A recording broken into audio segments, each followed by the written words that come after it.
கர்த்தருடைய பரிசுத்த நாமத்துக்கு மகிமையும் கனம் உண்டாவதாக. பிரியமானவர்களே, இந்த நாளிலே உங்களோடு கூட தேவனுக்கு ஒரு ஆலயம் என்கிற தலைப்புல கர்த்தருடைய வார்த்தைகளை உங்களோடு கூட நான் பகிர்ந்து கொள்ள இருக்கிறேன். தேவனுக்கு ஒரு ஆலயம். இந்த செய்திக்கு ஆதாரமாக ஒருவர் வாசிக்க கேட்கலாம். 2 நாளாகமத்தின் புஸ்தகம் 2வது அதிகாரம் 4வது வசனத்தை ஒருவர் வாசிக்க நாம் கேட்கலாம். 2 நாளாகமத்தின் புஸ்தகம் 2வது அதிகாரம் 4வது வசனத்தை ஒரு வாசிக்க நாம் கேட்போம். எடுத்துங்க வாசிங்க. 2 நாளாகமம் 2வது அதிகாரம் 4வது வசனம். இதோ என் தேவனாகிய கர்த்தருக்கு முன்பாக சுகந்த வர்க்கங்களின் தூபம் காட்டுகிறதற்கும் சமூக தப்பங்களை எப்போதும் வைக்கிறதற்கும் காலையிலும் மாலையிலும் ஓய்வு நாட்களிலும் மாத பிறப்புகளிலும் எங்கள் தேவனாகிய கர்த்தருடைய பண்டிகைகளிலும்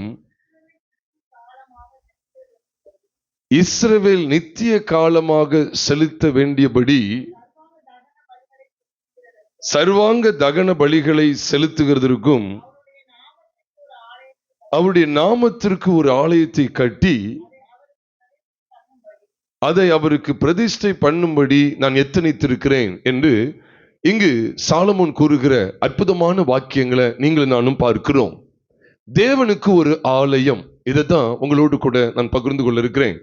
கடந்த புதன்கிழமை நடந்த பைபிள் ஸ்டடியில கூட பஸ்காவை குறித்து, பஸ்காவின் நியமத்துல தான் ஆலயத்து குறித்த வெளிப்பாட, சபையை குறித்த வெளிப்பாடெல்லாம் தேவன் காண்பிக்கிறார் என்கிற சத்தியங்கள் எல்லாம் நீங்கள் நானும் பார்க்க ஆண்டு நமக்கு கிருபை தந்தார். இங்கேயும் நீங்க கவனித்து பார்ப்பீர்கள் என்றால், கர்த்தருக்கு ஒரு ஆலயத்தை கட்ட இந்த சாலமோன் எத்தனிக்கிறார்.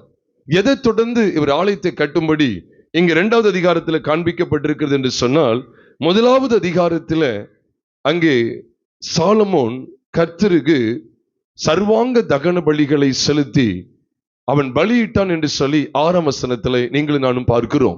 2 நாளாகமத்தின் புஸ்தகம் 1வது அதிகாரம் 6ஆம் வசனத்துல அவன் கர்த்தருக்கு சர்வாங்க தகன பலிகளை செலுத்தின விதத்தை நீங்களும் நானும் வேதத்திலே பார்க்க முடிகிறது.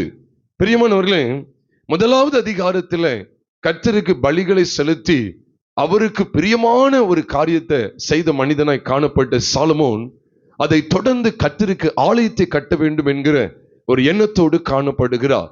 நம்ம கடந்த முறை கூட தியானித்தோம். யாத்திராகமம் 12வது அதிகாரத்துல அங்கே பஸ்காவை குறித்த நியமம் காண்பிக்கப்பட்டிருக்கிறது. ஆக எங்கே பஸ்காவை குறித்த நியமம் காண்பிக்கப்படுகிறதோ அங்கேதான் ஆண்டவர் சபையார், இஸ்ரவேல் சபையார் என்று சொல்லி சபை என்கிற அந்த பதத்தை முதலாவது பயன்படுத்துகிறார். வேதாகமத்திலேயே, ஒட்டுமொத்த வேதாகமத்திலேயே முதல் முறை சபையார், சபை அல்லது சபையார் என்கிற முதல் பதமே யாத்திராகமம் 12வது அதிகாரத்துல தான் முதலாவது இடம்பெறுகிறத 3வது வசனத்துல நீங்களும் நானும் பார்க்க முடியும். ஏனென்றால் பஸ்காவை குறித்த வெளிப்பாடு எங்கே வெளிப்படுகிறதோ அங்கேதான் சபையை குறித்த காரியமும் காண்பிக்கப்படுகிறது. அதே போலதான் சாலமோனுடைய 2 கட்ட அனுபவங்களிலே முதல் கட்ட அனுபவத்தில பலிகளை குறித்து பார்க்கிறோம். அதை தொடர்ந்துதான் ஆலயத்தை கட்ட வேண்டும் என்று நான் எத்தனித்திருக்கிறேன் என்று சொல்லி அவர் சொல்லுகிறார். அவருடைய நாம மகிமைக்கென்று, அவருக்கென்று ஒரு ஆலயத்தை கட்ட நான் எத்தனிக்கிறேன் என்று சொல்லி அவர் சொல்லுகிறத நாம் வாசிக்க கேட்ட அந்த 2 நாளாகமம் 2வது அதிகாரம் 4வது வசனத்தில் நீங்கள் நானும் பார்க்கிறோம். இந்த சாலமோன் யார்? இந்த சாலமோன் எதற்காக ஆலயத்தை கட்ட வேண்டும் என்று விரும்பினார்? அந்த காரியம், அந்த 3 காரியங்கள் என்ன, 3 விசேஷித்த நோக்கங்கள் என்ன என்பதை உங்களோடு கூட நான் சுருக்கமாய் பகிர்ந்து கொள்ள இருக்கிறேன். நல்ல ஞாபகம் வச்சுக்கங்க. ஆலயம் என்று சொல்லும் போது 2 விதமாக அறியப்பட்டிருக்கிறது. ஒன்று, எழுத்தின்படியாய் தேவனுடைய பிள்ளைகள் கூடி வருகிற ஒரு இடத்திற்கும் ஆலயம் என்றுதான் பெயர். அது மரத்தடியா இருந்தாலும் சரிதான், ஆற்றங்கரையா இருந்தாலும் சரி, இதே போல ஒரு செட்டு, ஒரு கூடாரம் போட்டப்பட்ட ஒரு நிலவரமா இருந்தாலும் சரி, அல்லது ஒரு கட்டடமாகிய ஒரு இடமாக இருந்தாலும் சரி, எங்கே தேவனுடைய பிள்ளைகள் கூடி வருகிறார்களோ அந்த இடத்திற்கு பெயர் தேவனுடைய ஆலயம் என்கிற ஒரு பெயர் உண்டு. அதையும் தாண்டி விசேஷித்த விதமா தேவனுடைய ஆலயத்தின் சிறப்பை ஒரு மனுஷி அறிய வேண்டுமேயானால் அந்த ஆலயம் நம்முடைய சரீரம் தான் என்பதை அறிந்து கொள்ள வேண்டும். கர்த்தராகிய இயேசு கிறிஸ்துவின் சரீரத்தினாலே மீட்கப்பட்ட அவருடைய சபை, ஆலயமாக கருதப்பட்டிருக்கிறார்கள். நம்ம எல்லாருக்குமே தெரியும் 2 கொரிந்தியரின் புஸ்தகம் 6வது அதிகாரம் 16வது வசனத்தினுடைய பின்பகுதியிலே நீங்களே ஜீவனுள்ள தேவனுடைய ஆலயமாய் இருக்கிறீர்கள் என்று சொல்லி 2 கொரிந்தியர் 6வது அதிகாரம் 16வது வசனத்தினுடைய பின்பகுதியிலே நீங்களும் நானும் பார்க்க முடியும். அப்ப நம்ம தான் ஜீவனுள்ள தேவனுடைய ஆலயமா இருக்கிறோம். இது 2 கொரிந்தியர் 6வது அதிகாரம் 16ல மட்டும் இல்ல, 1 கொரிந்தியர் 6வது அதிகாரம் 19ஆம் வசனத்துல பார்க்கும் போதும் உங்கள் சரீரமானது நீங்கள் அவராலே பெற்றும் உங்களில் தங்கியும் இருக்கிற பரிசுத்த ஆவியினுடைய ஆலயமாய் இருக்கிறது என்றும் நீங்கள் உங்களுடையவர்கள் அல்லவென்றும் அறியீர்களா என்று சொல்லி வேதம் சொல்லுகிறது. அது மாத்திரல்ல, 1 கொரிந்தியர் 3வது அதிகாரம் 16 மற்றும் 17 ஆகிய 2 வசனங்களை பார்க்கும் போதும் நீங்கள் தேவனுடைய ஆலயமாய் இருக்கிறீர்கள் என்றும் தேவனுடைய ஆவி உங்களில் வாசமாய் இருக்கிறார் என்றும் அறியாதிருக்கிறீர்களா? ஒருவன் தேவனுடைய ஆலயத்தை கெடுத்தால் அவனை தேவன் கெடுப்பார். தேவனுடைய ஆலயம் பரிசுத்தமாய் இருக்கிறது, நீங்களே அந்த ஆலயம் என்று சொல்லி வேதத்திலே இவ்வளவு தெளிவாக வேத வசனங்களை பார்க்க முடிகிறது. தேவனுடைய ஆலயம். அப்ப நீங்களும் நானும் தான் தேவனுடைய ஆலயமா இருக்கிறோம். அப்ப சாலமோன் எதற்கு அடையாளமா இருக்கிறார்? பொதுவா நம்ம ஆரம்பத்து நாட்களில் நம்ம நல்லா தியானித்திருக்கிறோம். சாலமோன் குமாரனாகிய இயேசு கிறிஸ்துவுக்கு முன் அடையாளமாக அறியப்பட்டவர். நமக்கு எந்த சந்தேகமும் வரக்கூடாது. ஏன்னா சிலர் சொல்லுவாங்க, சாலமோன் தான் விழுந்து போயிட்டாரு, அவர் எப்படி நீங்க கிறிஸ்துவுக்கு முன் அடையாளமா சொல்ல முடியும்னு சொல்லி கூட யோசிப்பாங்க. தயவ வேதத்தை கவனிங்க. அப்படி சறுக்கினவர்கள் விழுந்து போனவர்கள் அப்படின்னு சொன்னா பழைய ஏற்பாட்டுல ஒரு மனுஷனை கூட, ஏன் மோசே உட்பட ஒரு மனுஷனை கூட, ஆபிரகாம் உட்பட, ஈசாக்கு உட்பட, யோசேப்பு உட்பட ஒரு மனுஷனை கூட கிறிஸ்துவுக்கு முன்னெல்லாம் என்ன செய்ய முடியாது, நம்ம எடுக்கவே முடியாது. ஏன்னா எல்லாருமே குறைவுள்ள பாத்திரங்களா தான் இருந்தாங்க. ஒருத்தர் இவ்விதமா சறுக்கி விழுந்தா இன்னொருவர் அவ்விதமாய் சறுக்கி விழுந்திருப்பார். ஒருவர் ஒரு காரியத்துல இவ்விதமாய் சறுக்கி விழுந்திருந்தா இன்னொருவர் இன்னொரு விஷயத்துல சறுக்கி விழுந்திருப்பார். இப்படி பார்த்தா யாரையாவது ஒருத்தரையாவது கிறிஸ்துவுக்கு முன்னெல்லாம் சொல்ல முடியுமா? சொல்லவே முடியாது. ஆனா மேன்மையான காரியங்களை மட்டும்தான் கிறிஸ்துவுக்கு முன்னடையாளமா நீங்களும் நானும் பார்க்க அழைக்கப்பட்டிருக்கிறோம். நம்ம எல்லாருக்குமே தெரியும், குமாரன் சாலமோனிலும் பெரியவராக விளங்கினத மத்தேயு 12வது அதிகாரம் 42வது வசனத்துல வாசிக்கும் போது சேபாவின் ராஜஸ்திரீ என்ன செய்கிற சாலமோனுடைய ஞானத்தை கேட்க வந்தார். ஆனால் வேதம் சொல்லுது இங்கே சாலமோனிலும் பெரியவர் இருக்கிறான்னு சொல்லும் போது, அப்ப சாலமோன் கிறிஸ்துவுக்கு முன் நிழலாக காண்பிக்கப்படுகிறார் என்பதை ஞானத்தை பற்றிய விஷயத்துல, மேன்மை நிறைந்த விஷயத்துல நீங்களும் நானும் பார்க்கிறோம். சாலமோன் கர்த்தருக்கு பலியிட்டான் பைபிள்ல போட்டிருக்கு, அப்படித்தானே போட்டிருக்கு. சாலமோன் கர்த்தருக்கு பலியிட்டான், இவரோ தம்மை பலியிட்டார் என்கிற விஷயத்தை பார்க்கும்போது சாலமோன் கிறிஸ்துவுக்கு முன்னிழல் தான். அது மட்டும் இல்ல, சாலமோனுடைய ஞானத்துக்கு மிஞ்சின ஒரு காரியம் அதற்கு முன்போ பின்போ வெளிப்பட்டதே இல்லை. அதுக்கு முன்போ பின்போ எழும்பின மனுஷனும் இல்லை என்று பார்க்கும்போது, குமாரன் கிறிஸ்துவை தாண்டி ஞானமுள்ள எந்த ஒரு காரியத்தையும், எந்த ஒரு மனிதனையும், எந்த ஒரு தேவதூதனையும் நீங்கள் நானும் பார்க்கவே முடியாது. கிறிஸ்துதான், அவர்தான் ஞானத்தில் சிறந்தவர், அவர்தான் ஞானம், அவர்தான் நமக்கு ஞானமாய் இருக்கிறார் என்று 1 கொரிந்தியரின் புஸ்தகம் 1வது அதிகாரம் 31வது வசனமாகிய கடைசி வசனத்துல பார்க்கிறோம். அவர்தான் நமக்கு ஞானமாய் இருக்கிறார் என்று வேதத்திலே சொல்லப்பட்டிருக்கிறது. கர்த்தருடைய பரிசுத்த நாமம் மகிமைப்படுவதாக. பிரியமானவர்களே, நல்ல கவனிங்க. சாலமோன் கிறிஸ்துவுக்கு முன்னிழலாய் காண்பிக்கப்பட்டா. அதுவும் இன்னொரு விஷயத்துல கவனிச்சீங்கன்னா, நீங்க வேதத்துல 2 சாமுவேலின் புஸ்தகம் நம்ம எல்லாருக்கும் தெரியும். 2 சாமுவேலின் புஸ்தகம் 11வது அதிகாரத்தின் துவக்கத்துல தாவீது வீழ்ச்சி அடைகிற ஒரு காரியத்தை கவனிக்கிறோம். உரியாவின் மனைவியாகிய பத்சேபாளிடத்துல தவறாய் நடந்தது நிமித்தமா அங்கே தாவீது தன் ஜீவியத்தை கரைப்படுத்தி கொண்டவனாய், கர்த்தருடைய மனதுக்கு வெறுப்புள்ளவனாய் காணப்படுகிற காட்சியை நீங்களும் நானும் அந்த பகுதியில பார்க்க முடியும். அதை தொடர்ந்து நம்ம எல்லாருக்கும் தெரியும், 2 சாமுவேலின் புஸ்தகம் 12வது அதிகாரம் துவக்கத்துல நாத்தான் தாவீதுக்கு அவனுடைய பாவத்தை உணர்த்தின போது தாவீது தன்னை ஒப்பு கொடுக்கிற விஷயத்தை நீங்களும் நானும் 2 சாமுவேலின் புஸ்தகம் 12வது அதிகாரம் முதல் 13 வசனங்களுக்குள்ளே பார்க்க முடிகிறது. அதனை தொடர்ந்து பார்க்கும்போதுதான் சாலமோனுக்கு தாவீதுக்கு பத்சேபாள் பெற்றெடுக்கிற 2 பிள்ளைகளை குறித்து சொல்லப்பட்டிருக்கு.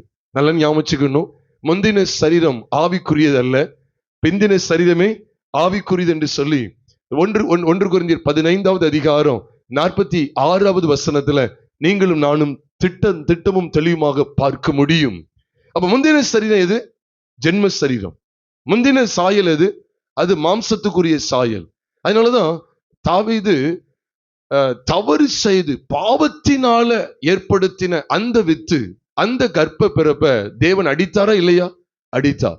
அந்த பிள்ளையை தேவன் அடித்தாரா? அது கேவலப்பட்டு, அது வியாதிப்பட்டு கேவலமா இருந்தது என்று வேதத்துல பார்க்கிறோம். சரியா ஒரு 7 நாள்ல அது என்ன செஞ்சுட்டு மரித்தும் போனது என்று வேதத்துல பார்க்கிறோம். நான் சொல்றது எல்லாம் நீங்க 2 சாமுவேல் 12வது அதிகாரத்துல நீ வீட்டுல உட்காந்து தாராளமா படிக்கலாம். அதே அதிகாரத்துலதான் 2 பிள்ளைகளை குறித்து வெளிப்பாடு வருது. ஆனா எத்தனை கர்ப்பம்? எத்தனை கர்ப்பத்திலிருந்து? ஒரே கர்ப்பம் தான். ஆனா 2 பிள்ளைகள் வெளிப்படுகிறது. இதைத்தான் ரெபேக்காளுடைய காரியத்தில் நம்ம பார்க்கும்போது, இவ எடுக்க வேண்டாம், நம்ம சொல்றது விளங்கிக் கொள்ளுங்க. ஆதியாகமத்தின் புஸ்தகம் 25வது அதிகாரம் 22வது வசனத்துல, ஆதியாகமம் 25:22 பார்க்கிறோம். பிள்ளைகள் பிறக்காம இருக்கும்போது கர்ப்பத்தில் ஒன்றோடு ஒன்று மோதி கொண்டிருந்தன. இது என்ன அப்படிங்கிற காரியத்தை, இது என்னது ஆகும் அப்படிங்கிற காரியத்தை ரெபேக்காள் கர்த்தரிடத்தில் விசாரிக்கும் போதுதான் கர்த்தர் சொன்னார், உன்னிடத்திலிருந்து 2 ஜாதிகள் வெளிப்படும். மூத்தவன் இளையவனுக்கு ஊழியம் செய்வான். அதான் மூத்தவன் இளையவனை சேவிப்பான் என்கிற விஷயத்தையும் ஆண்டவர் அங்க வெளிப்படையா காண்பிக்கிறத அதுக்கு அடுத்து உள்ள காரியங்களை பார்க்க முடிகிறது. ஆதியாகமம் 25வது அதிகாரம் 22 தொடர்ந்து பார்க்கும்போது ஆண்டவர் பேசுகிறார். அப்ப கர்ப்பத்திலிருந்து முதல்ல வெளிப்பட்டது யாரு? ஏசா. தேவனால் பகைக்கப்பட்ட மனிதனாய் காணப்பட்டார். முந்தின சரீரம். அதனாலதான் நீங்க வேதத்துல பார்த்துக்கிட்டே வந்தீங்கன்னா, அதுக்காக மூத்தவங்க எல்லாரும் வெறுக்கப்பட்டவங்க அப்படிங்கிற அர்த்தம் கிடையாது. ஆனா நமக்கு ஒரு நிழலாட்டமா இருக்கு. முந்தினது ஜென்ம சரீரம், பிந்தினதுதான் ஆவிக்குரிய சரீரம். நம்முடைய முதல் பிறப்பு பாவி அப்படிங்கிற ஸ்தானத்தை குறிக்கி, நமக்கு மறுபடியும் பிறக்கிற அனுபவத்துல நாம் பாவிகளாய் இருக்கிற நாம் நீதிமான்கள் என்கிற சிறந்த அந்தஸ்தை பெறுகிறோம் என்கிற வெளிச்சத்தை நாம் கட்டாயமாக அறிந்திருக்க வேண்டும். கர்த்தராகிய இயேசு கிறிஸ்துவின் விலையேறப்பெற்ற இரத்தம், மரணம், அப்படி அடக்கம் மற்றும் உயிர்த்தெழுதலை பற்றுகிற விசுவாசத்தினாலே பாவியாய் இருக்கிற மனுஷன் நீதிமானாக்கப்படுகிறான் என்கிற வெளிச்சத்தை நம்மில் யாவரும் அறிந்திருக்க வேண்டும். பிரியமானவர்களே, ஆக இந்த வெளிச்சத்துல பார்க்கும்போதுதான் அப்போ நல்லா கவனிக்கணும். தாவீது பத்சேபாவிடத்துல முதல் முறை சேரும்போது அவர் பாவம் செஞ்சுதான் உள்ள போனார். பிரமாணத்தை மீறினவரா, தவறு செய்துதான் உள்ள போகிறார். 2வது அவர் சேரும்போது வேதம் சொல்லுது, அவர் சுத்திகரிக்கப்பட்டவரா, அவர் பரிசுத்தம் உள்ளவரா, தன் பாவங்கள் அனைத்தும் நீங்களாகி மரணத்திற்கு நீங்களாக்கப்பட்டவராய் தான் என்ன செய்கிறார்? அவர் பத்சேபாளிடத்தில் சேர்கிறார். அப்பொழுது ஒரு குமாரனை பெற்றெடுக்கும் போது அந்த குமாரன் மேல கர்த்தர் எப்படி இருந்தாரா? அன்பாய் இருந்தார் என்று வேதத்தில் எழுதப்பட்டிருக்கு. எல்லாத்தையும் ஒண்ணுன்னா எடுத்து காமிக்கணும், நேரம் இல்லாதனாலதான் உங்களுக்கு சுருக்கமா சொல்றேன். 2 சாமுவேல் 12வது அதிகாரத்தை முழுசும் வாசித்து பாருங்க. முதல் பிள்ளையை அடிக்கிறார், 2வது பிள்ளையை அணைக்கிறார். அப்படிதான் நம்ம பார்க்க வேண்டியது இருக்கு. முதல் பிள்ளையை அடிக்கிறார். என்னைக்குமே ஞாபகம், முதல்ல பிறக்கிற அந்த முதல்ல வெளிப்படக்கூடிய ஜென்ம சுபாவத்துக்குரிய சாயலை கர்த்தர் அடிச்சுக்கிட்டே தான் இருப்பார். இது எல்லாருடைய வாழ்க்கையில் அதுதான். அதெல்லாம் அவர் அடிப்பார். 2வது சாயல் இருக்கு பாத்தீங்களா, சாலமோன். அப்ப சாலமோன்ல ஏன் அன்பா இருந்தா? முதல் பிள்ளையும் பத்சேபாள் தான் பெற்றெடுத்தாங்க, பத்சேபாளும் தாவீதும் தான் பெற்றெடுக்காங்க. 2வது பிள்ளையும் அவங்க தான் பெற்றெடுக்காங்க. ஏன் முதல் பிள்ளை அடிச்சார், 2வது பிள்ளை அணைத்தார் அப்படின்னு சொன்னா, என்ன சத்தியம் தாங்க காண்பிக்கப்படுதுன்னு கேட்டா, ஜென்ம சரீரம். நம்மள முதல் பிறப்பு எது தெரியுமா? ஜென்ம சரீரம். அப்ப 2 தோற்றத்தை நீங்கள் நானும் இங்க கவனிக்கணும். அதனாலதான் சாலமோனை கிறிஸ்துவ அடையாளமா பார்க்கிறோம். ஏன்னா நீங்களே பாருங்க, ஆதாம் ஏவாள் நம்முடைய முதல் பெற்றோர். ஆதாம் ஏவாளுடைய குடும்பத்திலையும் கவனிச்சீங்கன்னா, முதல் பிறப்பை கர்த்தர் அடிக்கதான் செய்யறார், சபிக்கதான் செய்யறார். சாபம் விட்டாரா இல்லையா? சாபம் தான். நீர் தண்டனை கொடுக்கிறார். நீர் எனக்கு இட்ட தண்டனை என்னால் சகிக்க இயலாது. இங்கேயும் முதல்ல பெற்ற பிள்ளைக்கு தண்டனை கொடுத்தாரா இல்லையா? சொல்லுங்க. கர்த்தர் அடித்தார், அது வியாதிப்பட்டு கேவலமா இருந்து செத்து போயிட்டு. இது தண்டனையா இல்லையா? தண்டனை தான். அப்ப தேவன் நமக்கு படிப்பனையா காண்பிக்கிறார். ஜென்ம சரீரத்தை கர்த்தர் மரணத்துக்கு உட்படுத்த வேண்டும். நம்முடைய அன்றாட வாழ்க்கையில ஜென்ம சரீரத்துக்குரிய சுபாவங்களை கர்த்தர் கல்வாரி சிலுவையில நமக்கு எப்பொழுதுமே காண்பித்து கொடுக்க வேண்டும். ஆமீன் சொல்லுங்களேன். ஆமீன். கர்த்தருக்கு மகிமையும் கனம் உண்டாவதாக. இதைத்தான் 2 சாமுவேல் 12வது அதிகாரத்துல நீங்களும் நானும் பார்க்கிறோம். அப்ப ஆதாம் ஏவாள் அவர்களுடைய குடும்பத்துல பார்க்கும் போதும் முதல்ல பார்க்கிறோம், என்ன பார்க்கிறோம்? ஆபேல். முதல்ல காயின், 2வது ஆபேல். ஆபேலுடைய பலியை பார்க்கும்போது இது கிறிஸ்துவுக்கு முன்னடையாளம். ஆபேல் பலியின் மூலதான் தேவன்கிட்ட சேர்ந்தார். அப்ப கிறிஸ்துவும் பலியை கொண்டுதான் கர்த்தரிடத்துல கொண்டு போறார், நம்மளை கொண்டு போறார். பலியின் மூலமா தான் அவர் தேவனிடத்துக்கு வருகிறார். அப்ப இதே போலதான் பிரியமானவர்களே, அப்ப ஆபேல் கிறிஸ்துவுக்கு முன்னிழல். ஆபேல் நீதிமானாக சாட்சி பெற்றார். இது ஒவ்வொன்றா நீங்க கவனிச்சுட்டு வந்தீங்கன்னா, ஏவாள் என்கிற ஒரு சகோதரியுடைய கர்ப்பத்துல, ஒரு ஸ்திரீனுடைய கர்ப்பத்துல தோன்றின முதல் பிள்ளை, அது ஜென்ம சுபாவத்துக்கு அடையாளம். உடனே நீங்க இப்படிலாம் எடுக்க கூடாது. 2 மனுஷங்க இருக்காங்க, 2 மனுஷன், அப்ப நம்ம ஒரு ஆள் தான். நம்ம எப்படி பழைய மனுஷன் புதிய மனுஷன் சொல்லிட்டு இருக்கிறோம்? சாயலை தான் நீங்க பார்க்கணும். அப்ப நம்முடைய இயல்பான பிறப்பு பாவத்தன்மை கொண்டது, பாவிதான். அப்ப 2வது, அந்த மறுபடியும் பிறக்கிற அனுபவங்கிறது கர்த்தராகிய இயேசு கிறிஸ்துவினுடைய ஒட்டுமொத்த பாவங்களுக்காக இரத்தத்தை சிந்தினாருங்கிற அந்த விசுவாசத்துல நாம் என்ன செய்கிறோம்? மறுபடியும் பிறக்கிற அனுபவத்துக்குள்ளே வருகிறோம். நான் பாவிங்கிற நிலையில பரிசுத்தமுள்ள தேவனாகிய கிறிஸ்து என்னுடைய ஒட்டுமொத்த பாவங்களை நிவர்த்தி செய்யும் பொருட்டு இந்த உலகத்துல எனக்காக அவர் பாவமானார். சிலுவையில் எனக்காக அவர் பாவமானார் என்று சொல்லி 2 கொரிந்தியர் 5வது அதிகாரம் 21ஆம் வசனத்துல பார்க்கிறோம். பாவம் அறியாத அவரை நமக்காக பாவமாக்கினார் என்று வேதம் சொல்லுகிறது. அப்ப சாலமோனை நம்ம பார்க்கும்போது இது 2வது வெளிப்பட்ட சாயல்னால இது குமாரனுடைய சாயலுக்கு அடையாளமாகவே காண்பிக்கப்பட்டிருக்கிறது. அதனாலதான் நீங்க ஆதியிலிருந்து கவனிச்சீங்கன்னா, காயின் ஆபேல் அதுல 2வது சாயல நீதிமானாக ஆண்டவர் காண்பித்து கொடுக்கிறார். அது மாத்திரம் இல்ல, நீங்க ஆபிரகாமுடைய சந்ததியில கவனிச்சீங்கன்னா, ஏன் நோவாவுடைய சந்ததியில எடுத்துக்கிட்டா கூட அங்கேயும் என்ன செய்தார்? சேம ஆண்டவர் தனியா நிறுத்துகிறார். ஆபிரகாமுடைய சந்ததி எடுத்துக்கொண்டா அதாவது முதல்ல பிறக்கக்கூடிய அந்த ஜென்ம சுபாவத்துக்குரிய சாயலாய் காண்பிக்கப்பட்டிருக்கிற இஸ்மவேல் வேறு, 2வது பிறந்த ஈசாக்கு வேறு என்பது ஆண்டவர் காண்பித்து கொடுக்கிறார். ஒரே குடும்பத்துலதான், ஆனா 2 பிறப்பு ஆண்டவர் காண்பித்து கொடுக்கிறார். அப்ப ஒன்னு தேவன் நினைச்ச புறக்கணிக்கிறார், புறம்பே தள்ள சொல்றார். அடிமையானவளையும் அவளுடைய மகனையும் புறம்பே என்ன தள்ளு என்று வேதம் சொல்லுகிறது என்பதை கலாத்தியர் 4வது அதிகாரம் 30வது வசனத்துல வாசிக்கிறோம். ஆனா ஈசாக்க ஆண்டவர் தெரிந்து கொள்றார். அது குமாரனுடைய சாயலுக்கு அடையாளம். ஈசாக்க தொடர்ந்து வந்தோம். ஈசாக்குடைய குடும்பத்துல கவனித்தா, ஈசாக்கு ரெபேக்காளுக்குள்ள பிள்ளைகள் பெற்ற போது பார்க்கிறோம். அதான் ஏசா யாக்கோபு இந்த 2 பேரை குறித்து நாம் பார்க்கிறோம். முதல்ல வர்ற அந்த சாயலை கர்த்தர் நிராகரிக்கிறார், பகைக்கிறார், அதை வெறுக்கிறார். 2வது வெளிப்பட்ட அந்த யாக்கோபை பார்க்கும்போது சிநேகிக்கிறார். யாக்கோபை சிநேகித்து, அதான் சபை, கிறிஸ்துவின் சாயலுக்கு முன் அடையாளம். இவ்விதமான காலங்களை நாம் பார்க்கும்போது, இவ்விதமான காரியங்கள் எல்லாம் பார்க்கும்போது சாலமோன் கிறிஸ்துவுக்கு முன் அடையாளம். பிரியமானவர்களே, அப்போ இதை விட இன்னொரு சாட்சி சொல்லணும் அப்படின்னு சொன்னா, 2 சாமுவேலின் புஸ்தகம் 7வது அதிகாரத்துக்கு வரும்போது பாருங்க, கொஞ்சம் துரிதமா நம்ம பார்த்து முடிச்சிடலாம். 2 சாமுவேலின் புஸ்தகம் 7வது அதிகாரத்துல கர்த்தர் என்ன சொன்னார் தெரியுமா?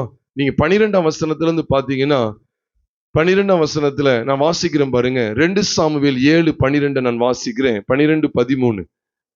உன் நாட்கள் நிறைவேறி நீ உன் பிதாக்களுடைய நித்திரை பண்ணும்போது நான் உனக்கு பின்பு உன் கற்ப பிறப்பாகிய உன் சந்ததியை எழும்ப பண்ணி அவன் ராஜ்யத்தை நிலைப்படுத்தும். எழுத்தின்படி அவன் ராஜ்யம், அந்த அவன்கிறது யாரு? எழுத்தின்படி சாலமோன் ராஜ்யத்தை நிலைப்படுத்தும் சொல்றார். சொல்றார் 13ஆம் வசனத்தை பாருங்க. அவன் என் நாமத்திற்கு என்று ஒரு ஆலயத்தை கட்டுவான், அவன் ராஜ்யபாரத்தின் சிங்காசனத்தை என்றைக்கு என்ன செய்வேன்? நிலைக்க பண்ணுவேன். இது எழுத்தின்படி கவனித்தோம் அப்படின்னு சொன்னா, தாவீதின் குமாரனாகிய சாலமோனை குறித்து சொல்லப்பட்ட தீர்க்க தரிசனமான வார்த்தைகள்.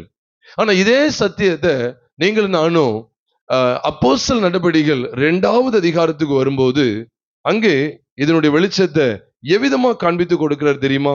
அப்போஸ்தலர் 2வது அதிகாரம் 30ஆம் வசனத்தை நாம் பார்க்கும்போது, அவன் தீர்க்கதரிசியாயிருந்து, அவன் என்றால் யார்? தாவீது. 29ஆம் வசனத்தை தாவீது குறித்து பார்க்கிறோம். சகோதரரை, கோத்திர தலைவனாகிய தாவீது குறித்து நான் உங்களுடைய தைரியமாய் பேசுகிறதற்கு இடம் கொடுங்கள் சொல்றார். அவன் மரணம் அடைந்து அடக்கம் பண்ணப்பட்டான், அவனுடைய கல்லறை இந்நாள் வரைக்கும் நம்மிடத்தில் இருக்கிறது.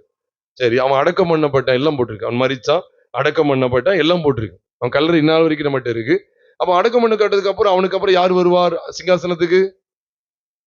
அதோனியாவா, அம்னோனா, யார் வருவா? சாலமோன் வரணும்.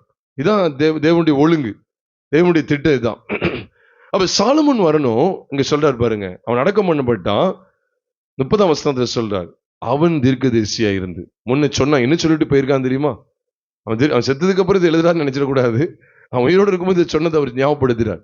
அவன் தீர்க்கதரிசியா இருந்து என்ன சொன்னான்னா, உன் சிங்காசனத்தில் வீற்றிருக்க மாம்சத்தின்படி உன் சந்ததியிலே கிறிஸ்துவை எழும்ப பண்ணுவேன் என்று தேவன் தனக்கு சத்தியம் பண்ணினதை அறிந்தபடியால் அவன் கிறிஸ்துவனுடைய ஆத்துமா பாதாளத்தில் விடப்படுவதில்லை என்றும் அவருடைய மாம்சம் அழிவை காண்பதில்லை என்றும் முன்னறிந்து அவர் உயிர்த்தெழுதலை குறித்து இப்படி சொன்னான். எப்படி? இப்படி சொன்னான், உன் சந்ததியிலே கிறிஸ்துவை உன் சிங்காசனத்தில் வீற்றிருக்க. அவ எழுத்தின்படி நம்ம பழைய உடன்படிக்கையில பழைய ஏற்பாட்டுல பார்த்தா சாலமோனை குறித்து சொல்லப்பட்டது போல தெரிகிறது. ஆனா புதிய ஏற்பாட்டு சத்தியத்தின் வெளிச்சத்துல அதை அலசி ஆராய்ந்து பார்க்கும்போது அது யாரு குறித்த வெளிப்பாடு? குமாரனாகிய இயேசு கிறிஸ்துவ குறித்த வெளிப்பாடு.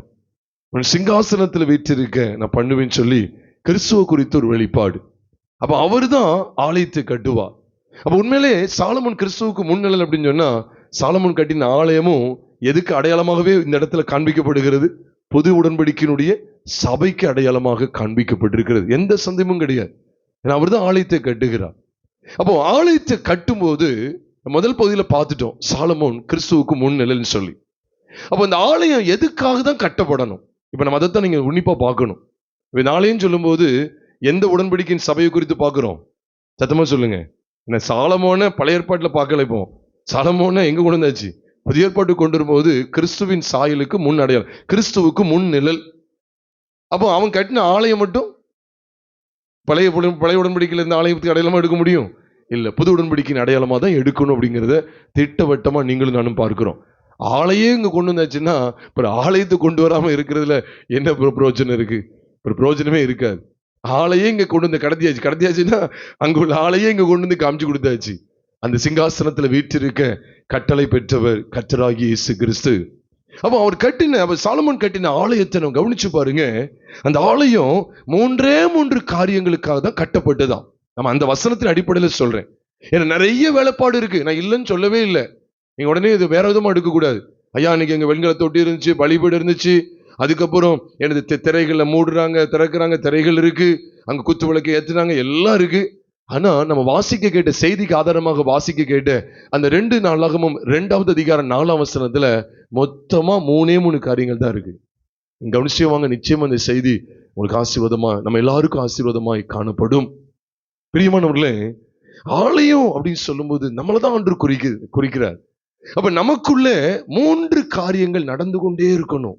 அதுதான் இங்க கவனிக்கிறோம். மீண்டும் நம்ம அதை வாசிக்கலாம்.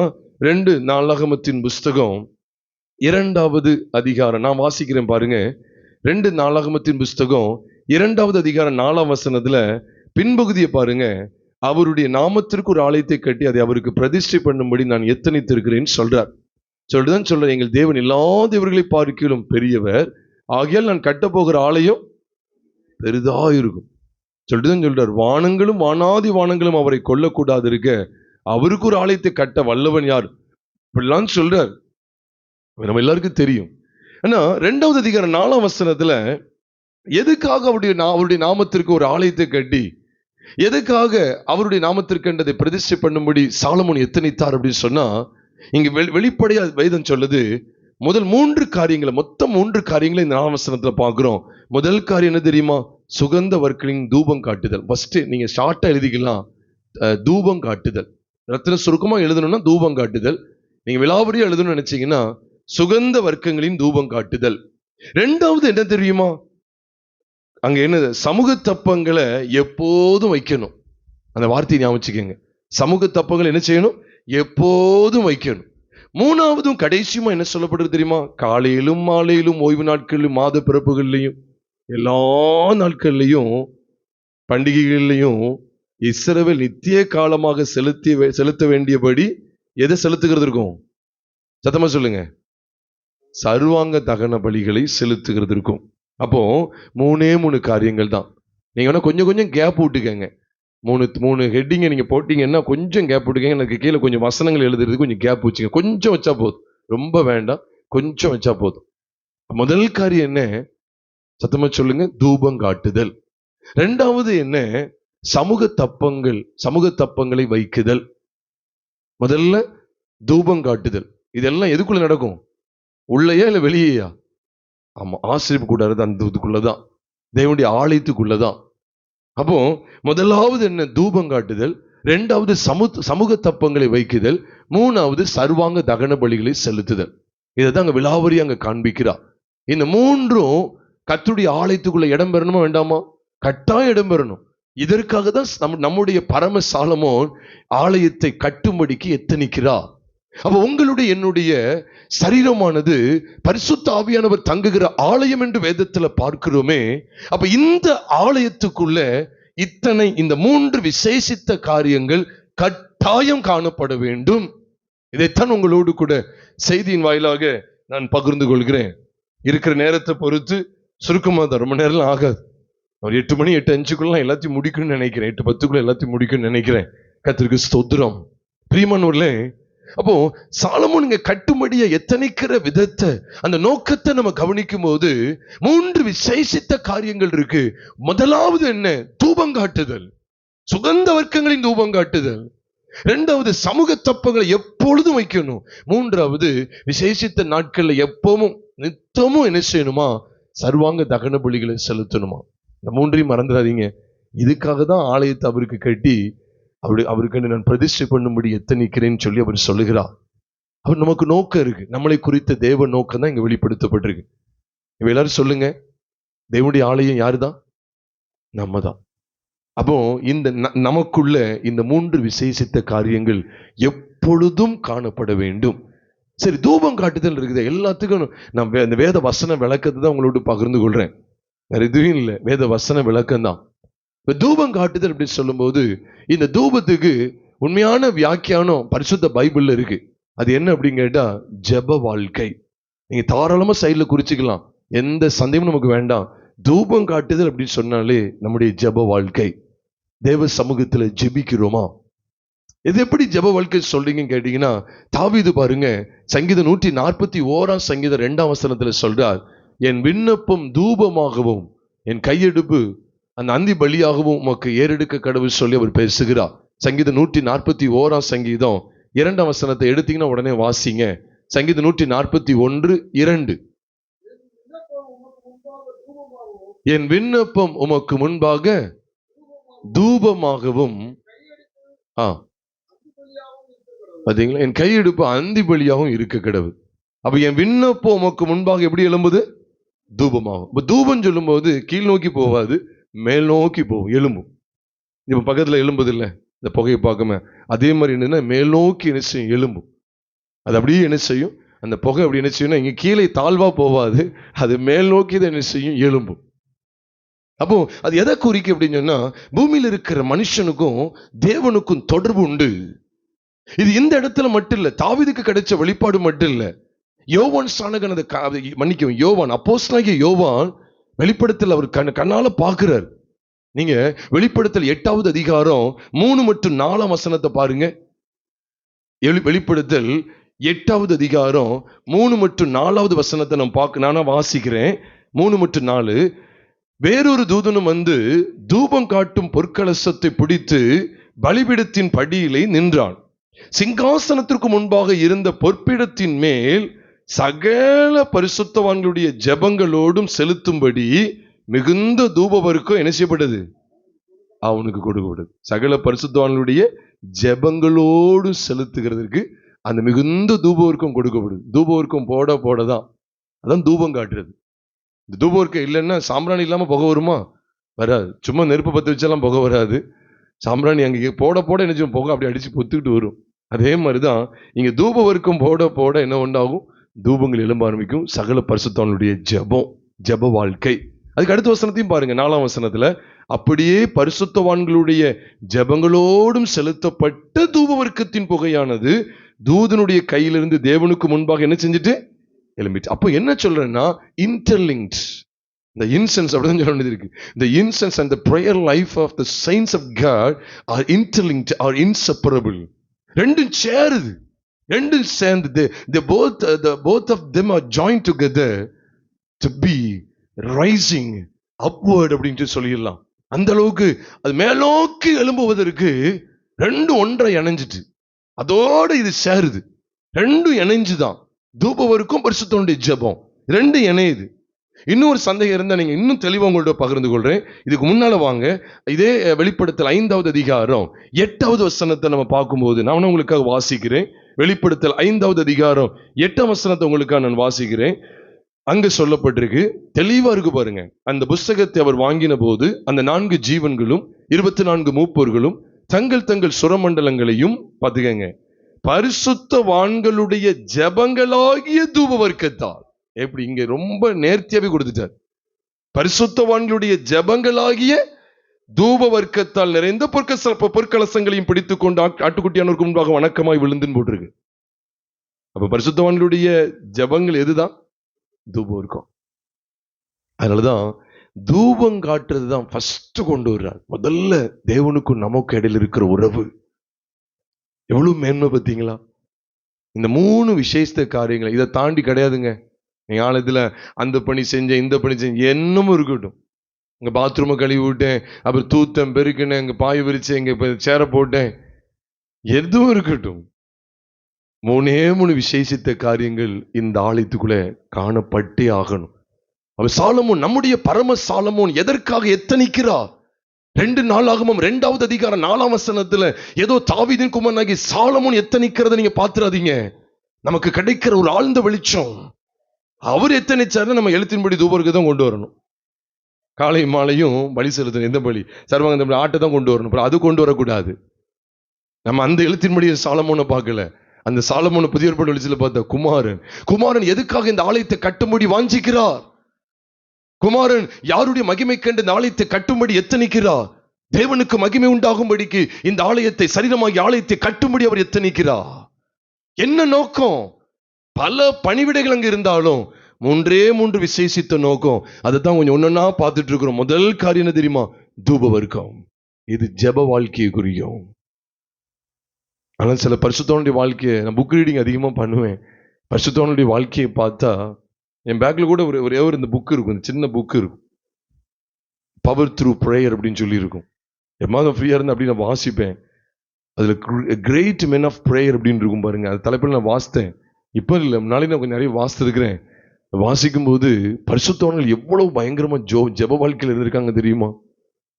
சமீபத்தில் கூட நான் பார்த்தேன். வில்லியம் பிரென்ஹாம் இல்ல, வில்லியம் பிராம்வெல் அப்படிங்கிற ஒரு பரிசுத்தவான் ஆதி நாட்கள்ல அவர் ஒரு செஷன்லயே 4 மணி நேரம் ஜெபம் பண்ணுவார். ஒரு செஷன், சிங்கிள் செஷன்ல, ஒரு அட் அ டைம். நம்ம 4 நிமிஷம் ஜெபம் பண்ணிட்டு டக்குன்னு எந்திரிச்சிருவோம். இல்ல, அவர் ஒரு சிங்கிள் செஷன்ல 4 மணி நேரம் ஜெபம் பண்ணிட்டு தான் எந்திப்பார். 4 மணி நேரம் அப்படி ஜெபத்துல இருந்து அப்படி எந்திப்பார். இப்படி பல தடவை அவங்களை கொண்டு தேவன் சாதித்த காரியங்கள் பயங்கரமானவைகள். நம்ம எல்லாருக்குமே தெரியும். ஜான் வெல்ச் அப்படிங்கிற ஒரு தேவ மனிதன் இருந்தா ஸ்காட்லாந்துல. ஏறக்குறைய 450 வருஷங்களுக்கு முன்பாக வாழ்ந்த மனிதன். ஸ்காட்லாந்தை தாரும் இல்லையில் சாகிறேன்னு சொன்ன ஜான் நாக்ஸ் இருக்கிறாரு, அவருடைய மருமகன், அவருடைய மகளை திருமணம் முடித்தவர் தான் இந்த ஜான் வெல்ச். அவர் தன் வாழ்க்கையில கடைசி வரைக்கும் எதை கடைபிடிச்சார் தெரியுமா? ஒரு நாளைக்கு 8 அல்லது 10 மணி நேரம் ஜெபிப்பாராம். இதெல்லாம் நம்முடைய ஜெப வாழ்க்கைக்கு ஒரு பெரிய சவால், ஒரு பெரிய சேலஞ்சிங் தான். அவர் சொல்லுவாராம், என்னைக்காவது ஒரு நாள் அப்படி ஜெபிக்காம விட்டுட்டாருன்னா, 8 மணி நேரம் அல்லது 10 மணி நேரம் ஜெபிக்காம விட்டுட்டாருன்னா நான் வீணா போயிட்டேன்னு சொல்லுவாராம், அல்லது அந்த நாளை நான் வீணாக்கிட்டேன்னு சொல்லுவாராம். அப்படி சொல்லி வேதனைப்படுவாராம். அவர் மனைவி கூட கேட்பாங்களாம், என்ன இது நீங்க காலையிலே இப்படி உட்கார்ந்துட்டு இருக்கீங்களே அப்படின்னு கேட்பாங்களாம், சத்தம் போடுவாங்களாம். அவர் சொல்லுவாராம், நான் 3000 ஆத்துமாக்களுக்காக நிற்கிறேன். 3000 ஆத்துமாக்கள் இருக்காங்க. 3000 ஆத்துமாக்கள்கிட்ட எனக்கு என் ஆசை, என் வாஞ்சியில இருக்கிறாங்க. நான் எப்படி தூங்க முடியும் அப்படின்னு சொல்லுவாராம். அந்த காலத்துல குளிர் அதிகமா இருக்கும். அதனால 2-3 கம்பளிலாம் சேர்த்து வச்சு நல்லா தூங்குவாங்க. ஆனா அவர் என்ன செய்வார் தெரியுமா? ஒரே ஒரு கம்பளி தான் வச்சிருப்பார். ரொம்ப கிடையாது, ஒரே ஒரு கம்பளி தான் வச்சிருப்பார். ஏன்னா அதிகமா தூங்கிடக்கூடாதுன்னு சொல்லி, டக்குன்னு விழிச்சிடணும் அப்படின்னு சொல்லி, இருட்டோடையே அதிகாலையில 2 மணி 1 மணிக்கெல்லாம் எந்திரிச்சு ஜெபிக்கணும்னு சொல்லி, அப்படிப்பட்ட ஒரு பெரிய தேவ மனுஷன். அந்த மனுஷனை கொண்டு கர்த்தர் சாதித்த காரியங்கள் பயங்கரமானவைகள். கர்த்தர் செய்த காரியங்கள் பயங்கரமானவைகள். ஜான் வெல்ச் என்கிற தேவ மனிதன். அது மாத்திரம் இல்ல, ஜான் ஹைட் என்கிற ஒரு தேவ மனிதன் இருந்தா. அவருடைய வாழ்க்கையெல்லாம் படிச்சு பாருங்க. அவரை சோதித்த டாக்டர் சொல்றாங்க, அவர் வெளிநாட்டுல உள்ளவர். அவர் 1901-2 தெரியல, பஞ்சாபுக்கு வந்தார். 1901-2 இருக்கும். 120 வருஷத்துக்கு முன்னால அவர் பஞ்சாப் தேசத்துல வந்து கர்த்தருக்காக பயங்கரமான ஊழியத்தை செய்திருக்கிறார். அவரை சோதித்த டாக்டர் சொல்றாங்க, உண்மையாவங்க நீங்க வாழ்க்கை இருந்தா நீங்க படிச்சு பாருங்க. அவரை ஜான் ஹைட்னு சொல்ல மாட்டாங்க, பிரேயிங் ஹைட்னு சொல்லுவாங்க. ஜெபிக்கிற ஹைட் அப்படின்னு சொல்லுவாங்க. அவரை சோதித்த டாக்டர் சொல்றாங்க, அப்படி இருதயம் இடது பக்கத்துல இருந்து வலது பக்கத்துக்கு வந்துட்டு சொல்றாங்க. எப்படி? இதெல்லாம் என்னது இதெல்லாம்? அவர் தூங்குனத யாருமே பார்த்தது கிடையாதாம். அவங்க கூட இருக்கிறவங்கல ஒருத்தரும் பார்த்தது கிடையாது அவர் தூங்குனத. தேவனுடைய சமூகத்துல பாருங்க, எப்பதான் தூங்க யாருக்குமே தெரியாது. இன்னைக்கு நம்ம தூங்குறத மட்டும்தான் எல்லாருக்கும் தெரியும். என்ன செஞ்சுட்டு இருக்காங்க அப்படிங்கன்னா, இல்ல ரெஸ்ட் எடுத்துட்டு இருக்காங்க, தூங்கிட்டு இருக்காங்க அப்படிங்கிறதா நீ செய்தி தான் இன்னைக்கு எல்லாருக்கும் தெரியும். ஜான்கேட பாருங்க, ஜெபிச்சு ஜெபிச்சு ஜெபிச்சு அதுக்கே ஜெபிச்சா இருதயம் இடம் மாறும்னு சொல்ல வரல. ஆனா சோதிச்சு டாக்டருக்கு ஆச்சரியம். எந்த அளவுக்கு கதறி இருப்பாருன்னு பாருங்க. ஜெபத்திலேயே குளிச்சுட்டாங்க. நாளெல்லாம் ஜெபம். எனக்கு ஆண்டுடைய கிருபையினால அந்த சந்தர்ப்பம் கிடைச்சது பஞ்சாபுக்கு போயிட்டு வருவதற்கு. அங்க பஞ்சாப்ல மோகா டிஸ்ட்ரிக்ட்ல அவர் வாழ்ந்ததை பார்த்தா பஸ் ஸ்டாண்ட் ஒட்டின சவுறு தான். பஸ் ஸ்டாண்டு உள்ள இருக்கு, பெரிய இதா இருக்கு. ஒட்டின சவுறு அந்த காலத்துல வாழ்ந்திருக்கிறாரு. அவர் வீட்டுல இப்போ ஒரு குடும்பம் வாழ்ந்துட்டு இருக்காங்க. அவன் தமிழ்லாம் தெரியாது, வாழ்ந்துட்டு இருக்காங்க. அங்க நான் உள்ள போனா அவங்க கட்டில் போட்டிருக்காங்க. அவங்க குடும்பமா அவங்க அவங்க கட்டில் போட்டு வீட்டுல ஏதோ இது வச்சிருக்காங்க. ஆனா அது அவருடைய ஜபாரியா இருந்திருக்கு அந்த காலத்துல. தலை ஓடு பதிச்ச மாதிரி இருக்கு பழைய இது. நான் அப்படி கட்டில் கீழே அப்படியே தாழ்ந்து ரொம்ப பெண்ட் பண்ணி நான் அப்படியே என்ன செஞ்சேன்னா அப்படியே இது பண்ணேன், தொட்டு பார்த்தேன். அந்த 2 குழி விழுந்து அப்படியே கிடக்கு, குழி கிடக்கு. முழங்கால் போட்டு போட்டு அப்படியே தேஞ்சிட்டு. அவரை குறித்து சொல்றத நான் இப்போ ஆங்கிலத்துல நான் வாசித்திருக்கிறேன். அவர் ஒரு காரியத்துல ஆமாவா இல்லையாங்கிறத ஆண்டவர் உடனே பெற்றுக்கிடுவாரு. ஆனா ஒருவேளை ஆண்டவர் தாமதிக்கிறார் அப்படின்னா, நான் போகலாமா போகக்கூடாது ஆமாவா இல்லையாங்கிறதுக்கே 40 மணி நேரம் ஆனாலும் தேவ சமூகத்துட்டு எழுந்திருக்க மாட்டாராம். நான் வாசித்தது சொல்றேன். ஒருவேளை கத்த தாமதிக்கிற ஜான்கிட்ட என்னதான் பண்றான்னு பார்ப்போம், நம்ம பையன் என்னதான் பண்றான்னு பார்ப்போம்னு அவர் வெயிட் பண்றான்னு வச்சுக்கோங்களேன். இவர் 40 மணி நேரம் ஆனாலும் எந்திக்க மாட்டாராம். இது செய்யணுமா வேண்டாம் ஆமாவா இல்லையாங்கிறதுக்கு மாத்திரமே மணிக்கணக்கா நாள் கணக்கா காத்திருந்திருக்கிறாங்க. இதெல்லாம் நமக்கு இன்னைக்கு சவாலா இருக்கு. உண்மையிலே சொல்ல, the prayer life of the saints of God, the old saints of God still challenges us. என்னைக்கு நமக்கு சவாலிடுகிறது பிரியமானவர்களே, என்னைக்கு சவாலிடுகிறது. நம்ம என்ன செய்துட்டு இருக்கிறோம் பாருங்க. தூப வர்க்கம் எழும்பணும். தூப வர்க்கம் அது எழும்பதான், அது எழும்பணும். தேவனை நோக்கி அது எழும்புது பாருங்க. அதனாலதான் ஆலயத்துக்குள்ள இப்படிப்பட்ட விசேஷித்த காரியத்தை தேவன் முதலாவது காண்பிக்கிறார். எதுக்காக ஆலயத்தை கட்டி பிரதிஷ்டை பண்ணணும்? எது தேவனுக்கு மகிமையான ஆலயமாய் விளங்கும்? ஜெப வாழ்க்கை இருக்கணும். தேவனோடு உள்ள உறவு, தேவனோடு உள்ள உறவு. இதுக்காக தான் கிறிஸ்து மரணம் அடைந்தா.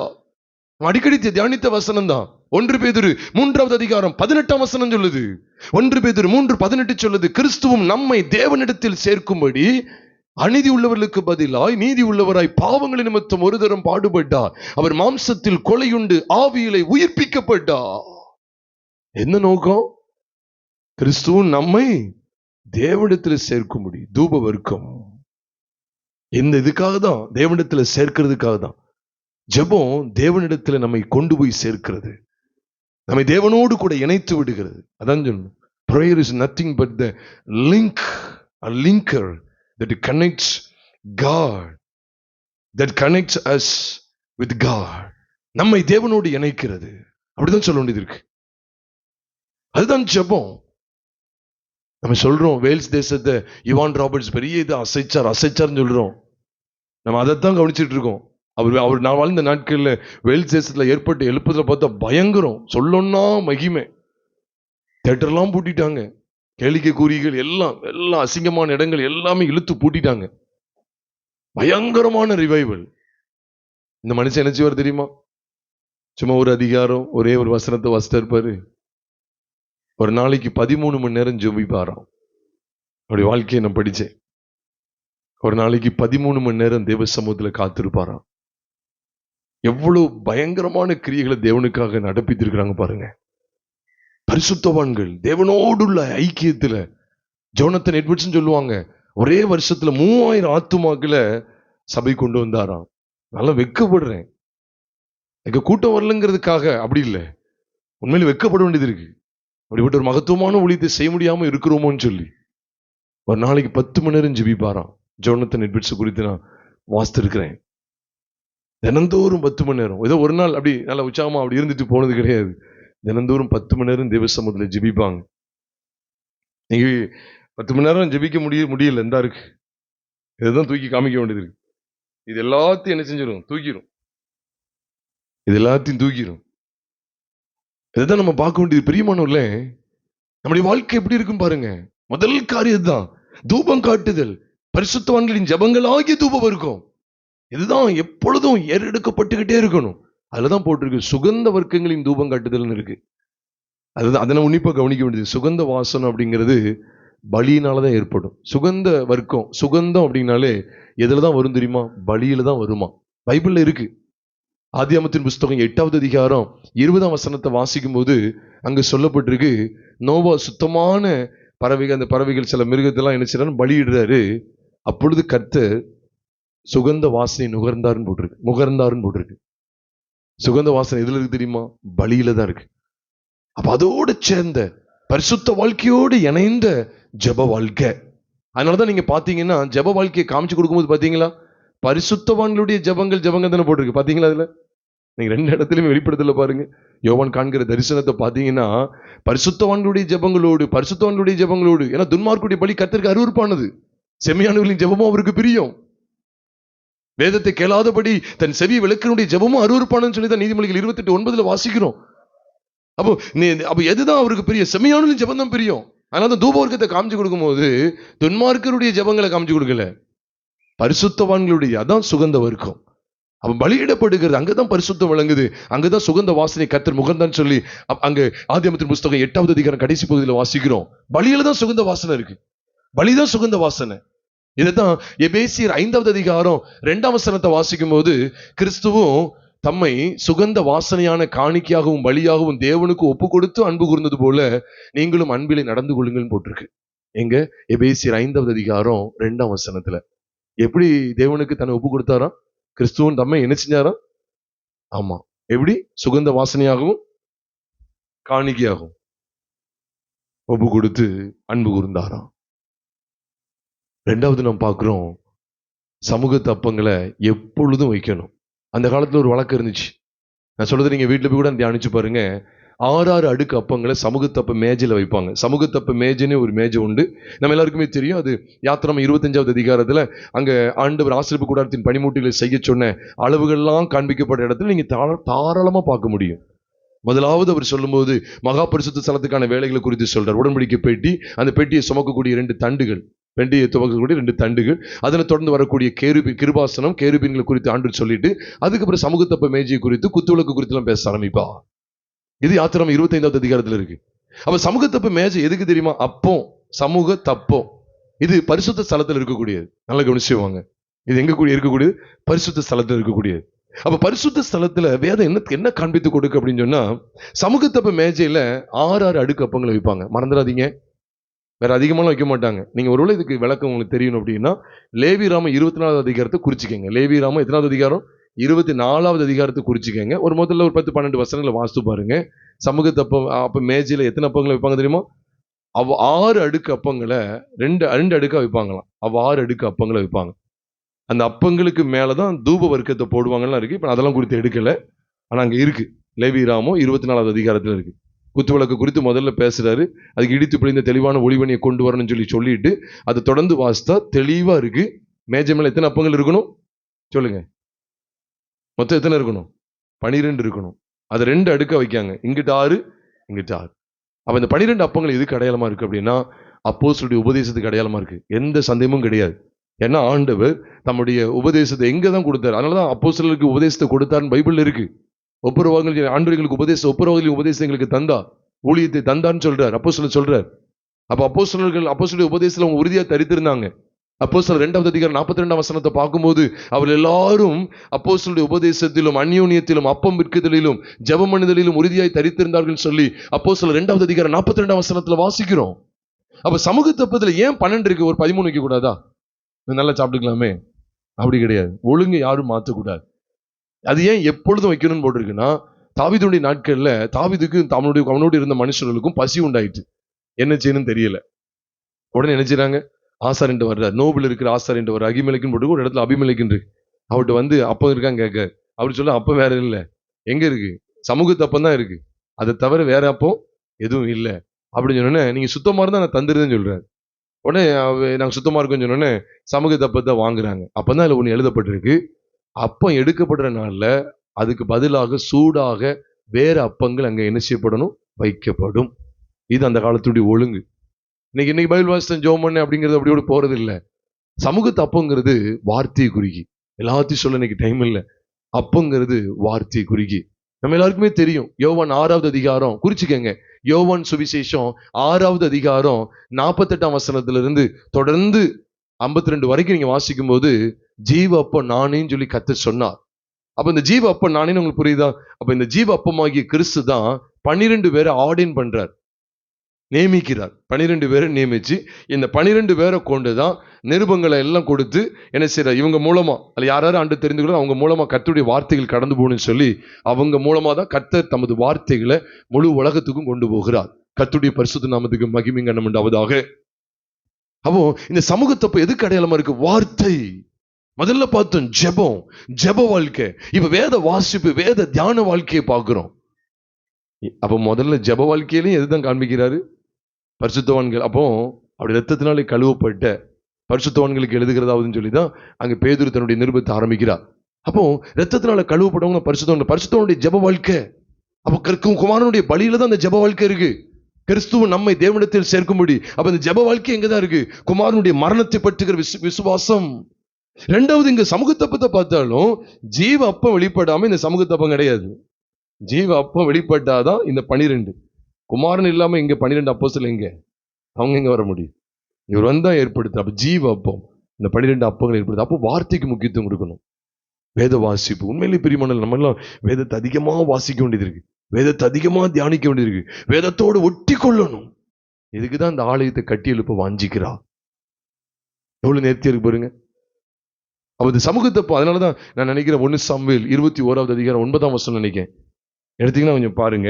1 சாமுவேலின் புஸ்தகம் 21வது அதிகாரம், அதுல 1 சாமுவேல் 21:9 நினைக்கிறேன். அதுல என்ன போட்டிருக்கு பாருங்க. மன்னிக்கு 9 இல்ல 6, 9 தெரியாம சொல்லிட்டேன். 6ல போட்டிருக்கு. வாசிக்கிறேன் பாருங்க. அப்பொழுது கர்த்தருடைய சந்நிதியிலிருந்து எடுக்கப்பட்ட சமூகத்தப்பங்களை தவிர வேற அப்பங்கள் அங்கே இராதபடியினால் ஆசாரியன் அவனுக்கு பரிசுத்த அப்பத்தை என்ன செய்தான்? கொடுத்தான். அடுத்துதான் வழக்கம் என்ன இருக்கு பாருங்க. அவைகள் எடுக்கப்படுகிற நாளிலே அதற்கு பதிலாக சூடான அப்பம் என்ன செய்யப்படும்? வைக்கப்படும். இதான் இன்னைக்குள்ள ஒழுங்கு. எடுத்துட்டு அதை வெறுமையை வைக்க மாட்டாங்க. அந்த இடத்துக்கு அந்த பரிசுத்த ஸ்தலத்துல வெறுமையா இருக்கக்கூடாது. இன்னைக்கு வேத வாசித்து ஒரு வாரம் ஓட்டக்கூடாது. அனுதின வேத வாசிப்பு, அனுதினமும் தேவனோடு உள்ள உறவு. அப்ப இந்த அப்பத்தை எடுத்து நம்ம வாழ்க்கையில பிரயாசப்பட்டுக்கிட்டே இருக்கும்.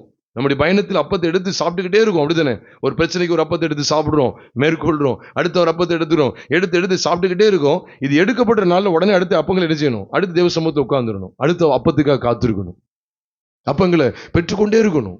ஒவ்வொரு நாளும் அப்பங்களை புசிச்சு அதை வாழ்க்கையில் அப்பியாசப்படுத்தி ஒரு பிரச்சனை மேற்கொள்ள வசனத்தை நான் பயன்படுத்துறேன். இன்னைக்கு ஆண்டு என்கிட்ட பேசுறதை கொண்டு இந்த நாள் ஃபுல்லா இந்த ஆண்டு நடத்திட்டார். இந்த அப்பங்களை வச்சு அப்படி புசிச்சு நான் பலனுள்ளவனை காணப்பட்டேன்.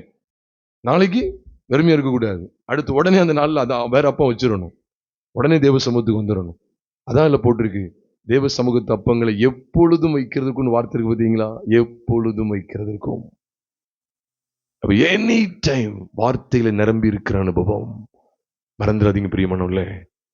எல்லாருக்கும் தெரியறதுனாலதான் கொஞ்சம் வேகமா போறேன். கடைசி எல்லா பண்டிகை நாட்கள் நித்திய நியமமாக கொடுக்கிறார் பாருங்க, சர்வாங்க தகன பலி.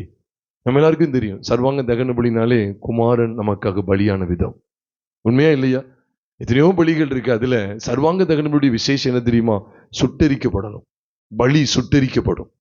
அப்ப மாம்சம் தகனிக்கப்படுது எதுல தெரியுமா? குமாரனுடைய மரணத்துல. நம்முடைய பழைய மனுஷன் அவரோட கூட சிலுவையில் அறையப்பட்டது என்று அறிந்திருக்கிறோம். ரோமர் 6:6 சொல்லுது. அவருடைய பலியில அப்ப சர்வாங்க தகன பலி எதுக்கு அடையாளமா இருக்கு? குமாரனுடைய மரணத்தை காண்பிக்கி. குமாரனுடைய மரணத்தோடு நம்முடைய பழைய மனுஷனுடைய மரணத்தை அங்க காண்பிக்கிறது. எவ்வளவு பெரிய வெளிச்சம்! இந்த 3 காரியங்களுக்காக தான் அப்படி நாம மகிமைக்கென்று அவருக்கு ஒரு ஆலயத்தை கட்டி அவருக்கு ஒரு ஆலயத்தை கட்டி பிரதிஷ்டை பண்ணும்படி நான் எத்தனைக்கிறேன்னு சொல்லி இங்க சாலமோன் காண்பிக்கிறார், பேசுகிறார். பிரியமானவர்களே, நம்முடைய பரம சாலமோன் எதற்காக தான் இந்த ஆலயத்தை கட்டி எழுப்ப வாஞ்சிக்கிறார்? அவர் நல்ல வச்சுக்கோங்க. ஜெப வாழ்க்கை, வேத வாசிப்பு மற்றும் தியான வாழ்க்கை, அதை தொடர்ந்து வரக்கூடிய அதை தொடர்ந்து வரக்கூடிய பலி, கிறிஸ்துவோடு கூட நான் மரணம் அடைந்து விட்டேன், இனி நான் அல்ல கிறிஸ்துவே எனக்குள் பிழைத்திருக்கிறாங்கிற இந்த உன்னதமான வாழ்க்கையை வாழ்வதற்கு தேவன் இந்த ஆலயத்தை கட்டி இதை அவருடைய மகிமைக்கென்று பயன்படுத்த வாஞ்சிக்கிறார். நான் எதையும் கூட்டி குறைக்க எந்த விஷயம் எனக்கு கிடையாது. இந்த 3 தான்: தூபம் காட்டுதல், சமூக தப்பங்களை வைக்குதல், சர்வாங்க தகன பலிகளை செலுத்துதல். இந்த 3 விசேஷித்த காரியங்களுக்காக தான் நம்முடைய பரம சாலமோனாகிய கர்த்தராகிய இயேசு கிறிஸ்து இந்த பரிசுத்த ஆலயத்தை கட்டி எவ்விதமாய் பிரதிஷ்டை பண்ணும்படி எத்தனிக்கிறார். நம்முடைய ஜெப வாழ்க்கை எப்படிப்பட்டதா இருக்கிறது? நம்முடைய அன்றாட வேத வாசிப்பு தியானம் எப்படிப்பட்ட நிலைமையில் இருக்கிறது? அந்த அப்பங்களோடு இருக்கிறோமா? வார்த்தையோடு இருக்கிறோமா? தேவ உறவில, ஜெபத்துல தேவ உறவோடு இருக்கிறோமா? ஆராய்ந்து பார்ப்போம். கடைசியா பார்த்தோமே, அனுதினமும் நித்தியமா, நித்திய காலமா இது இருக்கணும்னு சொல்லிட்டார். எதுதான்? எப்பெல்லாம்? காலையில மட்டுமா?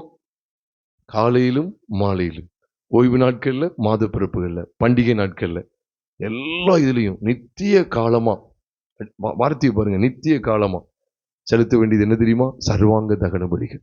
அப்ப நம்முடைய வாழ்க்கையினுடைய கடைசி மட்டும் காலையும் மாலையும், சும்மா ஏதோ ஒரு பண்டிகை நாள்ல அப்படி ஒப்பு கொடுத்தேன் ஏசப்பா ஏசப்பான்னு சொன்ன இல்ல. அனுதினமும் காலையிலும் மாலை நிறுத்தம். அனுதினமும் நான் அல்ல கிறிஸ்துவே எனக்குள் பிழைத்திருக்கிறார், நான் அல்ல கிறிஸ்துவே எனக்குள் பிழைத்திருக்கிறார் என்கிற இந்த உயர்தரமான சர்வாங்க தகன பலிகளுக்குள்ளேயே நாம் காணப்பட வேண்டும். நம்முடைய வாழ்க்கை காணப்பட வேண்டும். அர்ப்பணம் செய்வோமா? இந்த தேவ வார்த்தைகளை நினைத்து தேவனுக்கு ஒரு ஆலயம் என்கிற இந்த தலைப்புல நமக்கு உண்மையாவே பரம சாலமோன் காண்பித்து கொடுக்கிறாரு. ஆராய்ந்து பார்ப்போமா? நம்மை அர்ப்பணித்து கர்த்தருடைய பந்தியில சேர ஒப்பு கொடுப்போமா? பரிசுத்தமுள்ள எங்கள் பரலோக தேவனே, நீர் எங்களுக்கு காண்பித்து கொடுத்ததான விலையேற பெற்ற வார்த்தைகளுக்காய் ஸ்தோத்திரம் செலுத்துகிறோம்பா. அனுதினமும் எங்களுடைய வாழ்க்கையில பிரதானமாய் காணப்பட வேண்டிய 3 சத்தியங்கள் எங்களுக்கு காண்பித்து கொடுத்திருக்கிறேன். ஆண்டவரே, எவ்வளவு மகத்துவங்கள் ஆண்டவரே. என்னுடைய ஜெப வாழ்க்கை குறித்து நீ பேசிக் கொண்டிருக்கிறீர், எங்களோடு தான் பேசிக் கொண்டிருக்கிறீர். எங்கள் ஜெப வாழ்க்கை சரியில்லைப்பா, அதை சரிப்படுத்துகிற முகாந்திரத்தோடு நீர் பேசிக் கொண்டிருக்கிறீர். எங்கள் ஜெப வாழ்க்கையில எங்க ஜெப பலிபீடங்களை கர்த்தர் கட்டி எழுப்புங்க ஆண்டவரே. தூப வர்க்கம் எழும்பட்டும்பா. மிகுந்த தூப வர்க்கம் கொடுக்கப்பட்டதுன்னு பார்க்கிறோமே, அது அப்படியே எழும்பிச்சுன்னு சொல்லி யோவான் பார்க்கிறாரு. ஆண்டவர், நாங்கள் தொடர்ந்து பரிசுத்தவான்களுடைய ஜெபங்களாகிய தூப வர்க்கம், பரிசுத்தவான்களுடைய ஜெபங்களாகிய தூப வர்க்கத்தால் நிறைந்த பொற்கலசத்தை கொடுத்ததை பார்க்கிறோமே. ஆமாண்டவரே, எனக்கும் அந்த ஜெப வாழ்க்கை பொன்னை போல ஜொலிக்கும். அந்த தூப வர்க்கம் பொற்கலசத்தில் இருந்தது எப்படி, அதே போல அது ஜொலிக்கணும் ஆண்டவரே, ஜொலிக்கணும் ஆண்டவரே. எங்க ஜெப வாழ்க்கை ஜொலிக்கணும். அனுதினமும் தேவனோடு உள்ள உறவு, தேவனுடைய வார்த்தையில எப்பொழுது நிரம்பி இருக்கணும். அது எடுக்கப்படுற நாள்ல அதுக்கு பதிலாக வேற அப்போ சூடா வச்சிடணும். ஃப்ரெஷ்ஷா, சூடா அப்படின்னா ஃப்ரெஷ்ஷா அப்படின்னு அர்த்தம். ஆண்டவரே, ஏதோ பழையதை வச்சே ஓட்டிடக்கூடாதுப்பா. அனுதினமும் தேவ சமூகத்துல காத்திருந்து கர்த்தருடைய வார்த்தைகள்ல பலப்படுகிற இருதயத்தை தாங்க ஆண்டவரே. இது எல்லாம் வெற்றுக்கும் அப்படியே மேலாய் எங்க மாம்சம் சுட்டரிக்கப்படுறதை காமிச்சு கொடுக்கிறீங்களே. எங்களுடைய பழைய மனுஷனாகி மாம்சத்துக்குரியவன் கல்வாரி சிலுவையில் அடிக்கப்பட்டிருக்கிற காட்சியையும் நித்திய காலமா எங்களுக்கு காண்பித்து கொடுக்கிறீங்களே, நன்றி செலுத்துகிறையா. அது காலையிலையும் மாலையும் ஒவ்வொரு டைம் இனி நான் அல்ல கிறிஸ்துவே, நான் அல்ல கிறிஸ்துவே. ஏதோ காலையில உற்சாகப்பட்டோம், மாலையில சோர்ந்துட்டோன்னு இல்ல. காலையில இந்த பலிதான், நான் அல்ல கிறிஸ்துவே. மாலையிலையும் இதுதான், நான் அல்ல கிறிஸ்துவேங்கிற அருமையான சத்தியங்களின் வெளிச்சத்தில் எங்கள் வாழ்க்கை காணப்பட எங்களை முழுவதுமாய் அர்ப்பணிக்கிறோம் ஆண்டவரே. தேவனுக்கு ஒரு ஆலயங்கிற அந்த தலைப்புல கத்தங்களோடு பேசிருக்கீங்கப்பா. நீங்க வேற எந்த ஆலயத்தையும் கட்டல, நீங்க அது யாரோ எவரோ கட்டிக்கிட்டு இருக்காங்க, அது எங்களுக்கு தேவையில்லை. ஆனா எங்களுடைய பரம சாலமோன், எங்களுடைய தேவாதி தேவன் கட்டுகிற இந்த மகிமையான ஆலயத்தை நாங்க பார்க்கும்போது, இந்த ஆலயத்தை தான் நீங்க மகிமைக்கென்று பிரதிஷ்டை பண்ணும்படி நீங்க வாஞ்சிக்கிறீங்க ஆண்டவரே. வேற ஆலயம் இல்ல, வேற எதையோ கதை சொல்ற ஆலயம் இல்ல, வேற ஏதோ கட்டுக்கதைகளை பிரசங்கிக்கிற காரியங்கள் அல்ல ஆண்டவர். இப்படிப்பட்ட மேன்மையான அனுபவங்கள் காணப்படட்டும் ஆண்டவரே. இந்த 3 விசேஷித்த சத்தியங்களுக்கு எங்களை முழுதுமாய் அர்ப்பணிக்கிறோம். ஜெப வாழ்க்கை, வேதவாசியம், தியான வாழ்க்கை, வேதத்தோடு ஒட்டி கொண்ட வாழ்க்கை, அது எல்லாவற்றுக்கும் மேலாக அதை தொடர்ந்து வரக்கூடிய அதன் அடிப்படையில் அந்த சாரத்தை பெற்று வெளிப்படக்கூடிய நான் நல்ல கிறிஸ்துவே என்கிற இந்த சிறந்த ஜீவியத்துக்கு எங்களை அர்ப்பணிக்கிறோம் ஆண்டவரே. தொடர்ந்து பந்திவேளை எங்களுக்கு ஆசீர்வாதமாக்கித்தாங்க. எம்முடைய கரத்தில் எங்களை தாழ்த்தி அர்ப்பணிக்கிறோம். மீதமுள்ள எல்லா ஊழியங்களையும் கர்த்தர் ஆசீர்வாதமாக்கித்தாங்க. எங்கள் கர்த்தராகிய இயேசு கிறிஸ்துவின் விலையேறப்பெற்ற நாமத்தில் ஜெபிக்கிறோம் நல்ல பிதாவே.